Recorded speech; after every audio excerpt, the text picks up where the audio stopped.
Hello everyone, this is Joel over at Just Document Preparation, and today I wanted to talk about the availability of online records through the courts in California.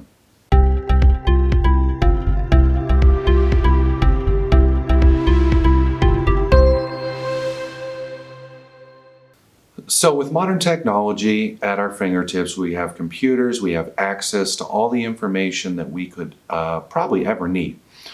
You would think that the court also makes public record of all of their cases and all their records so that anybody could simply go down and do research on themselves, on other people.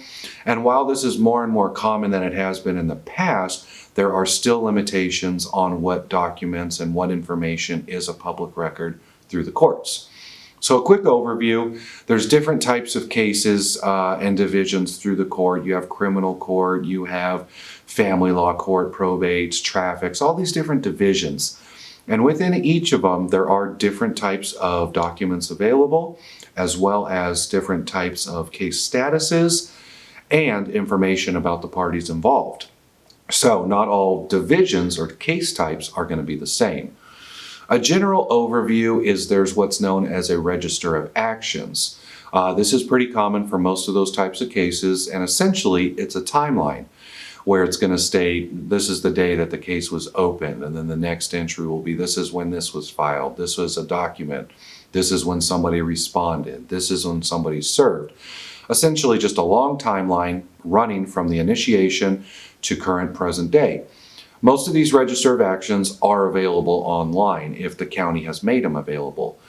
You go onto the county's court's website, you can do a case number search or a name search, and you can typically view that or print it or purchase it in some cases where a fee is required. Documents, let's say every court case is going to have documents filed on them. There's petitions, motions, attachments, anything that's submitted to the court. These documents are all filed by the court, and in many cases, and in many counties as well, they're going to be imaged and they're going to be available online to either view or to purchase. A lot of times from the register of actions we talked about, that timeline, if a document is showed that it's been filed, in some cases the court's website is really easy to navigate where you can click on that document, sometimes see a preview, and sometimes order it and print it right there. Other types of information that's available on certain cases is when you're looking at the case online, you can see the parties involved. So for example, a family law case, a divorce, you can see the petitioner, who is the person who filed the case, who is the respondent, who is the other party. If there's minor children, it can list the minor children on there as well. Maybe there's a mediator that's assigned by the court. They're going to be listed. In other types of cases, maybe an attorney has been appointed to a minor, or maybe an attorney has been appointed to a conservatee or a decedent in a probate case. You're going to see that attorney's information on there. Sometimes there's third-party insurance or bonding companies. You'll see them as well. So party information is pretty common to find, to see quickly who's involved, who are the parties, who are their attorneys, and quickly identify their contact information, all available as public record.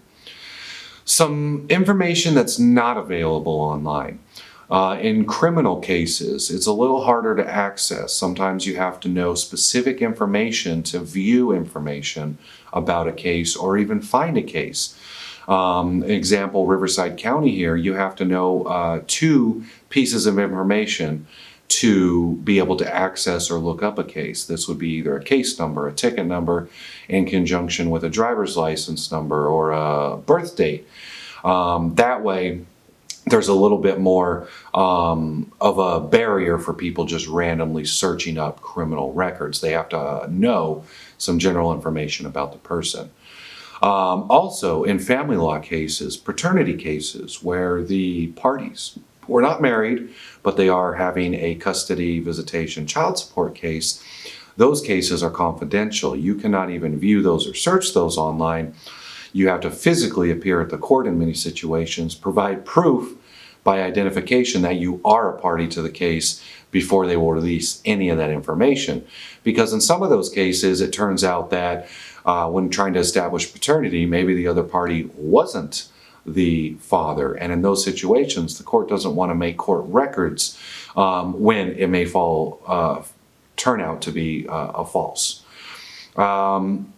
Also, other information that's not available online is going to be specific personal information. So when filing a court case, you do have to provide name and address and phone number, but in many situations, you're not going to be providing driver's license numbers and socials and things of these nature.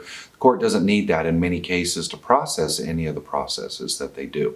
So a lot of times you're not going to see that as public information. Also sealed juvenile cases, almost all of those cases through the juvenile court you won't have access to by way of online.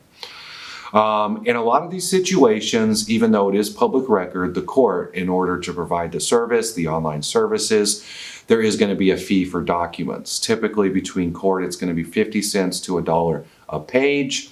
Register of actions are typically viewable online. There's usually no fee. They're instantly accessible through the court's website.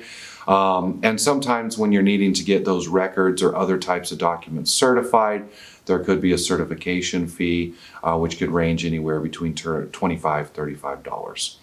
So this has been a quick overview of online documents, online information related to cases. If you have any questions, you can definitely look at your court's website because each county is going to be different in terms of what they have available online, what they have available for purchase, and the prices associated with them. Thank you.